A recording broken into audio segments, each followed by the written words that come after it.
जिंदगी तो पति के साथ ही गुजरेगी, इसलिए माँ के साथ ज्यादा ना रहो। शादी के बाद हम पति के साथ रहो, माँ के साथ नहीं। कई बेटियां अपनी माँ के साथ रहती और माँ भी कम नहीं है। बेटी मैं तुझे रोता हुआ नहीं देख सकती, मेरी जिगर की टुकड़ी। लो, अरे मेरी माँ, गृहस्थ जीवन में तो हंसना रोना लगा है, क्या सीता माता को दुख नहीं आया? अब जनक जी कहते, ए राम जी, मेरी सीता को तुमने बड़ा दुख दिया, चल बेटी सीता झोला तैयार कर, मैं तुझे जनकपुर ले चलता हूं, जब राम जी का वनवास हो जाए तो भेज दूंगा। तो क्या सीता जी चली जाती हैं अपने पिता के संग? बोलो मेरी मां, पति के सुख में पत्नी का सुख है और पति के दुख में पत्नी का दुख है। पति सुखी तो पत्नी सुखी, पति दुखी तो पत्नी दुखी। अब ये थोड़ी होता है कि जरा जरा सी बात में ये मम्मियां ज्यादा टांग लगाती हैं। बेटी क्या सब ठीक है ससुराल में? ना मां, पति हमारे थोड़ा सुनते नहीं है, मां की सुनते ज्यादा है। अच्छा, जरा दामाद जी से बात तो कराना हमारी। दामाद जी, शादी हुई थी, 10 लाख दिया, 10 लाख हमने खरीदा है आपको। अपनी मां की नहीं सुनना, हमारी पत्नी हमारी बेटी की सुना करो। नहीं, हम अपनी बेटी को बुला लेंगे। लो भैया, मां ने बुला लिया, बेटी आजा। आ गई बेटी। अब एक दिन पति का फोन आया अपनी पत्नी के लिए, सुनती हो, कब आओगी? पत्नी ने, मां फोन आया उनका। क्या कहूं? मां ने कहा, कह दे आप आओगे नाक रगड़ते हुए, तब जाऊंगी। लो भैया, पति आया, नाक रगड़। आजकल की पत्नियां यही चाहती हैं, मेरा पति नाक रगड़े। तुम अपने पति को ना, पति ऐसा लगता नहीं पति है ये, ऐसा लगता कुत्ता वत्ता है।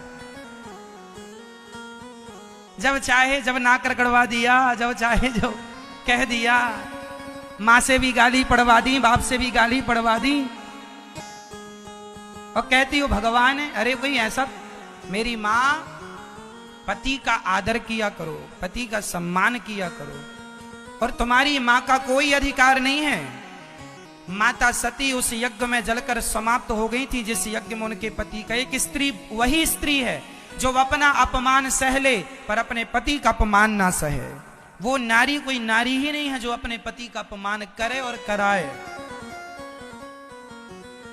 तो आप में से कितनी माताएं ये चाहती हैं कि आपका पति नाक रगड़े आपकी मां के आगे?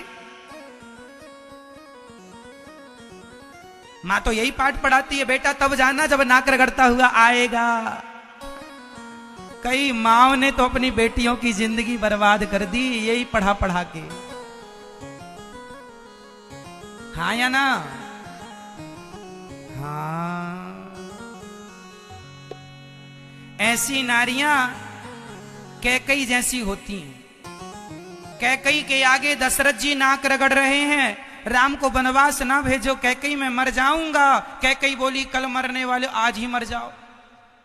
ऐसी भी पत्नियां पाई जाती हैं, बताओ। पति मरा पड़ा है और कैकई भरत जी की आरती उतार रही हैं। ये देखो, ये ऐसी माताओं आप लोग आचरण ना करना। तुम्हारी माँ अच्छी है, माँ का सम्मान करना, पर माँ गलत बात कहे ना तो उसकी गलत बातों में ना आना। एक बार अपने दिमाग से सोचना कि अब तुम्हारा साथ जीवन भर माँ देगी या पति देगा। यदि पति गलत रास्ते पर है तो पत्नी का ही धर्म है कि वो उसे सही रास्ते पर लेकर के आए। अब जैसा है, शादी के पहले क्यों नहीं देखा कि गलत था? क्यों नहीं मुआयना किया कि शराबी था? अब जैसा है, अब तुम्हारा पति है, अब कोई किंतु परंतु नहीं। शादी के पहले चेक करना चाहिए कि शराबी तो नहीं है, चरित्र का खोटा तो नहीं है, गंजेड़ी तो नहीं है। अब जैसा है, अब तो पति भगवान है, जैसा है सो है। अच्छा, पति कह दे गुस्से में अपनी पत्नी से कि चली जाओ घर, जाओ अपने बाप के यहां, तो समझदार पत्नी वो होगी जो नहीं जाएगी। बताओ, पति कह दे घर जाओ अपने, तो पत्नी को चली जाना चाहिए क्या? अरे भाई, आप लोग कहते हो महाराज हमारी भी तो कोई इज्जत है, कब तक अपमान सहेंगे पति का? अरे भाई, अब ये अपमान और सम्मान की बातें डिलीट कर दो मेरी माँ। इस तुम्हारे अपमान और सम्मान के चक्र में ही रिश्ते टूट जाते हैं। अब कोई अपमान नहीं, अब क्या अपमान और क्या सम्मान, पति से क्या अपमान और क्या सम्मान।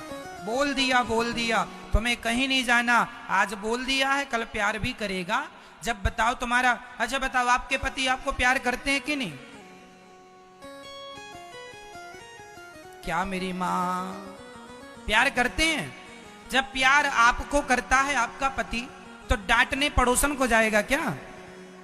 प्यार आपको करता है तो डांटेगा भी आपको, हाँ या ना?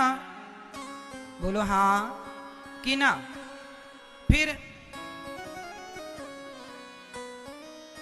जब प्यार करेगा आपको तो डांटेगा भी आपको। सुन लो, अब आप लोग छोटी छोटी बातों में झोला उठाई और मैं मायके चली जाऊंगी तुम देखते रहियो।